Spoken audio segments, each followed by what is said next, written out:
El chillido del murciélago volando sobre sus cabezas los tomó por sorpresa, y los 3 caballeros victorianos se pusieron de súbito en guardia mientras atravesaban el desolado cementerio.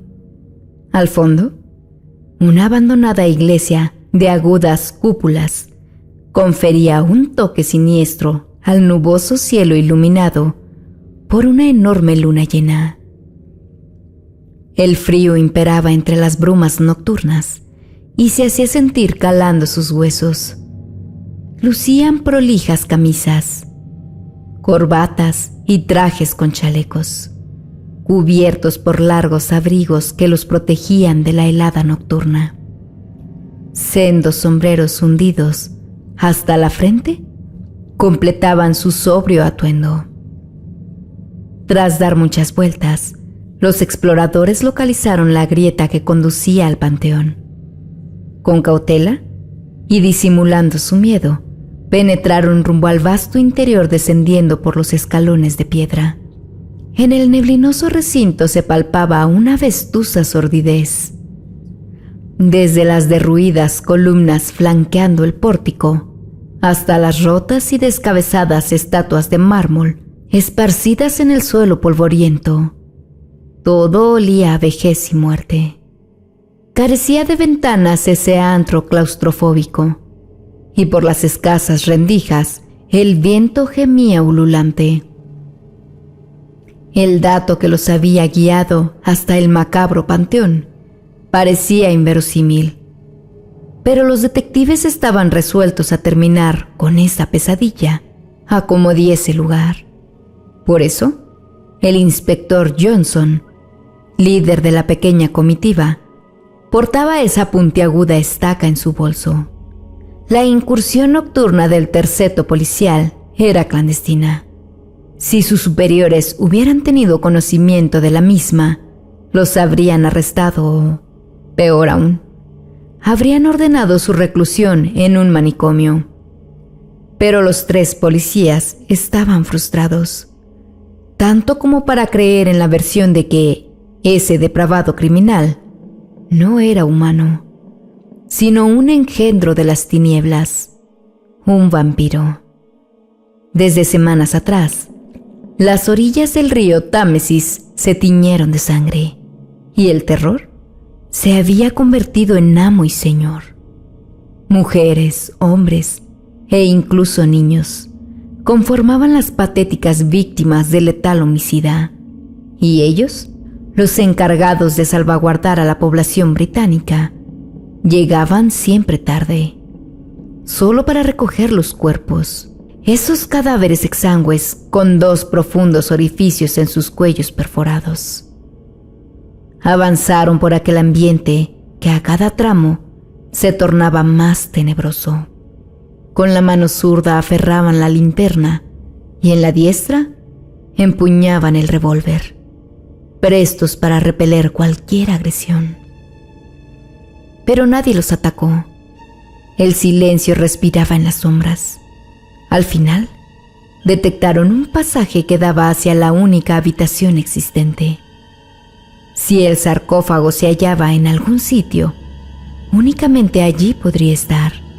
Johnson hizo girar el pomo de la puerta y supo que no sería preciso usar la fuerza para ingresar. Mediante un empellón se abrió de par en par, emitiendo un chirrido.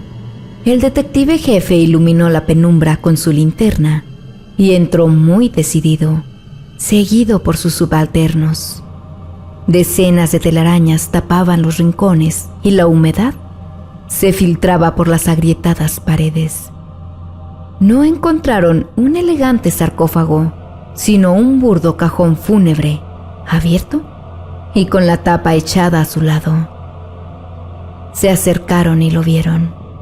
Yacía rígido, con los ojos cerrados dentro del ataúd. Ese cuerpo vestía con andrajos y olía muy mal. Tenía que estar muerto, o al menos así lo parecía, pues ellos nunca habían visto a un sujeto con la piel tan demacrada. Los policías se miraron en silencio, aún no se creían que ese finado fuera el tan buscado homicida. ¿La información habría sido falsa, acaso? ¿Les habrían tomado el pelo? No sería la primera vez que una carta anónima contuviese una pista errada, ya fuera por ignorancia o por mala fe de su emisor.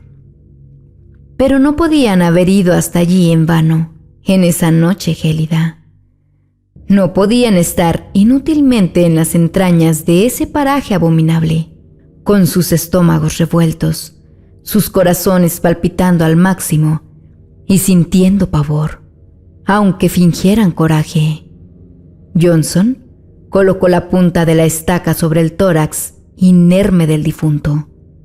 De un muerto, sin duda, tenía que tratarse, porque estaba claro que ese tipo no respiraba desde hacía mucho tiempo.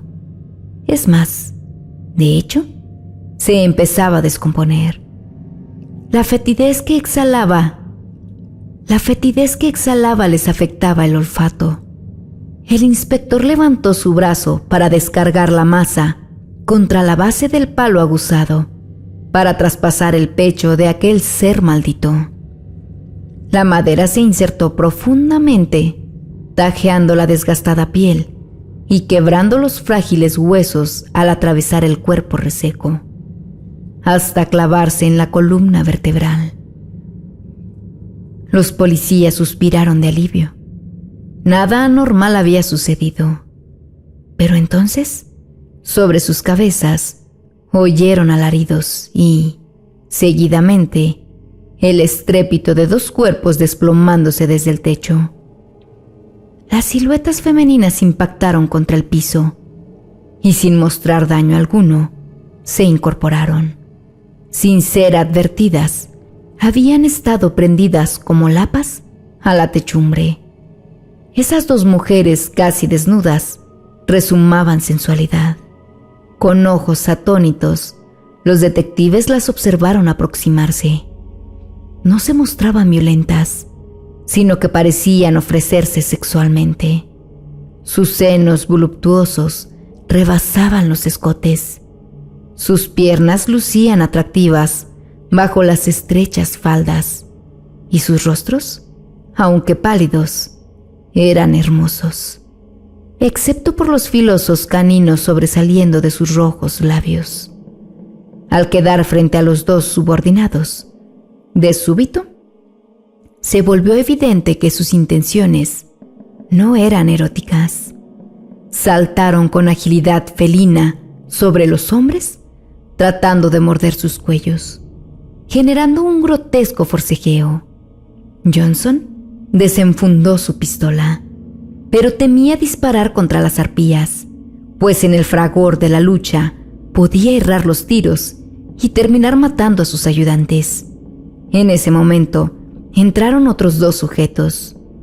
Vestían ropa negra de fina calidad y aparentaban ser perfectos caballeros ingleses, si no fuese por sus aguzados colmillos y por el destello amarillo en sus pupilas. El jefe de los policías comprendió que les habían tendido una trampa. La información aportada resultó falsa. Ellos eran la presa. Esa noche los vampiros no se molestaron en salir de cacería. Las víctimas, inocentemente, acudieron a su guarida. Johnson oyó los desgarradores gritos de sus compañeros que sucumbían ante la superior fuerza desplegada por sus agresoras. Logró disparar su arma contra uno de los vampiros, que cayó tras el impacto, solo para levantarse de inmediato. Apuntó hacia el otro y volvió a disparar. La bola pegó en el pecho y lo arrojó violentamente al suelo, pero también este se incorporó enseguida, sin exhibir ni un rasguño. La mente del detective buscaba febrilmente encontrar una salvación. La estaca, pensó. De esa forma era que morían los vampiros, según le habían dicho. Debía arrancar la estaca del cadáver y enterrarla en el corazón de uno de ellos. Después, haría lo mismo con el otro. No tuvo tiempo. Desde atrás los colmillos de una vampiresa le perforaron el cuello. El revólver resbaló de su mano y él cayó de rodillas atontado. Su sangre escapaba frenética desde la vena cortada. Luego, todo se nubló. La mujer vampiro que atacó a Johnson ya tenía su comida nocturna. Los caballeros vampiros fueron hacia los cadáveres de los 2 policías auxiliares y palparon sus cuellos buscando la vena donde morder. También tenían segura su cena. La vampiresa restante miró con fastidio a sus compañeros tenebrosos. Se le había abierto el apetito, pero sabía que los otros no le compartirían su alimento. Se dirigió a otro habitáculo, donde extrajo de un arcón su fino vestido negro de amplia falda. Lo ajustó a su cintura, al tiempo que observaba en el espejo su rostro perfecto, enmarcado en una larga cabellera azabache. Satisfecha, comprobó que lucía muy hermosa y sensual. Sonrió al recordar el mito popular de que los vampiros no reflejaban su imagen en los espejos. «Una tonta superchería», se dijo. Dejó atrás el inmenso panteón, subiendo las escaleras de piedra que conducía al pórtico, rematado por un farol. Un par de cuervos graznaron a su paso. Una vez fuera, atravesó la arboleda iluminada por la luna llena. Debía ir hacia las brumosas calles del este de Londres. Allí, poco le costaría cazar a la presa masculina, que la confundiría con una prostituta. Al rato los cuervos vieron a su amiga regresar entre las lápidas bajo el tupido ramaje del cementerio y volaron a posarse sobre sus hombros. El rostro de ella ya no parecía bello. Estaba lívido, con la mirada hundida tras profundas ojeras y un hilillo de sangre escurría de sus labios. Gracias a los miembros del canal que hacen que este proyecto sea posible. Si aún no te unes, ¿qué esperas?